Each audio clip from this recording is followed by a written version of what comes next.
देश में जारी कोरोना वायरस के महासंकट के बीच लॉकडाउन 4 की शुरुआत हो चुकी है। अब 31 मई तक देश में लॉकडाउन रहेगा, जिसमें कई तरह की छूट दी गई है।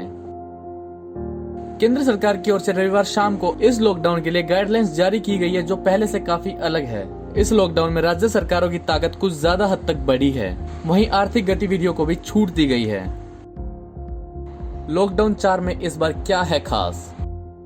अब राज्य सरकारें तय करेगी कि प्रदेश में रेड, ऑरेंज और ग्रीन जोन कौन सा है। इसी के साथ बफर जोन और कंटेनमेंट जोन भी तय किया जाएगा। राज्य सरकार ये फैसला केंद्रीय स्वास्थ्य मंत्रालय के साथ मिलकर करेगी। कंटेनमेंट जोन को छोड़कर अब देश के हर इलाके में ई कॉमर्स और होम डिलीवरी की छूट दी गई है। पहले ये छूट सिर्फ जरूरी सामान के लिए थी, लेकिन अब गैर जरूरी सामान की डिलीवरी भी हो सकेगी।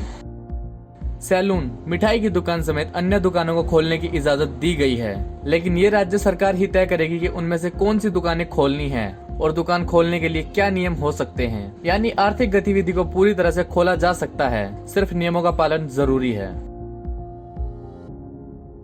पिछले 50 दिनों से बंद बस सर्विस भी खोल दी गई है। साथ ही एक राज्य से दूसरे सरकार में बसें जा सकेंगी, लेकिन दोनों राज्यों के बीच सहमति जरूरी है। इसके अलावा प्राइवेट वाहन भी एक राज्य से दूसरे राज्य जा सकेंगे, लेकिन सोशल डिस्टेंसिंग, मास्क, दोनों राज्यों की हेल्थ एडवाइजरी का पालन जरूरी है।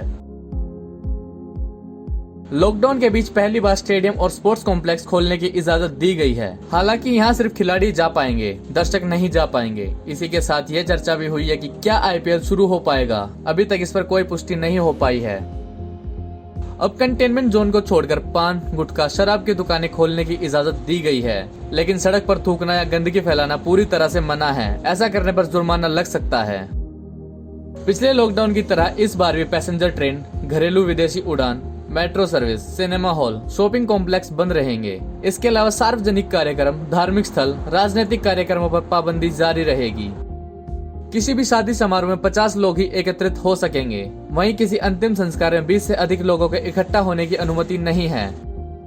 दफ्तरों को भी खोला जा सकता है, लेकिन 33 से 50% दफ्तरों के साथ ही खोला जा सकता है। इसके अलावा कर्मचारियों को आरोग्य सेतु ऐप रखने की सलाह देनी होगी। शाम को 7 बजे से सुबह 7 बजे तक घर से बाहर निकलना मना है। अब नाइट कर्फ्यू जारी रहेगा। इसके साथ ही 65 वर्ष से अधिक, 10 वर्ष से कम उम्र के लोगों को घर से बाहर निकलना मना है।